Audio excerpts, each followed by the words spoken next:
how to negotiate with no leverage. Now, everyone's like, if they don't do what I say, I'm gonna sue them, or I'm gonna leave, or I'm gonna quit. 98% of the time, you're not doing any of that. First of all, you bring the lawyers in, you're gonna lose. So even if you have some leverage, there's a written contract, most of the time we're asking for things, and there's really not an or else. I'm gonna give you the secret. And there's a great quote in this book, I know about it because I wrote it, from Sumner Redstone. Actually, this is from a Malcolm Gladwell article, and he says, Redstone has an intuitive grasp of people. I love this line.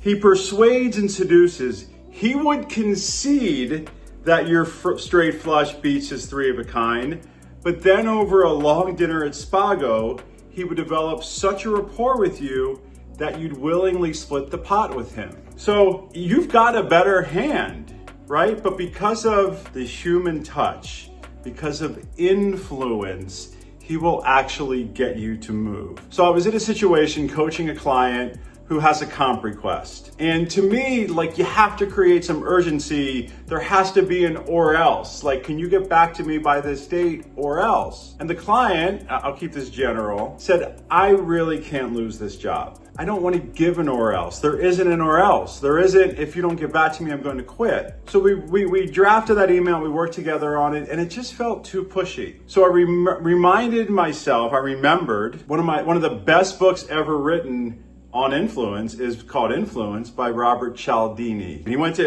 Arizona State, where I got my MBA. And one of the key levers, one of the things that creates influence is reciprocity. So when you're nice to others, they're back. This is why companies will send you free address labels. This is, would you like a pencil? There's all these studies that when they give you a free sample of the fudge or the cookie, people buy more, right? You're indebted. This is why, hey, come listen to our pitch for a timeshare and we'll give you a free weekend, right? Reciprocity. So I worked with this client. Instead of saying, you know, would you blah, blah, blah, and you haven't looked at my comp and get back to me at this date, we rewrote it together and it was all blaringly positive. First of all, we said, look, I've been there before. I understand a lot of people are asking about their comp. I am totally committed to our mission. I am totally committed to growing revenue, reducing expenses, building things out. I'm going to keep doing that. Remind them. And I understand that this isn't your biggest priority. I'm going to continue and just talking about the value you add. It's killing them with kindness, right?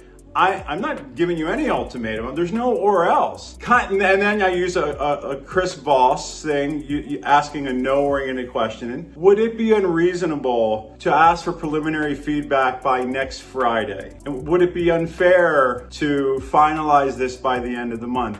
If not, it's okay. I understand you're busy. And I'm going to continue driving towards our mission, creating revenue, reducing expenses. I'm going to keep doing all that. So the idea here is because there isn't an or else, because this person isn't going to quit, they really can't quit. And yeah, is there some psychology here? Of course. Some would say there's even guilt. They know they haven't gotten back to this person. They know they're waiting. They know there's been a request.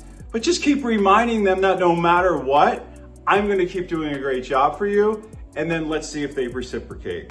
So again, most of the time when you're negotiating, you don't have leverage. In my view, the way you create reciprocity is just keep reminding them of the great work you're doing, killing them with kindness, and then they will reciprocate in kind.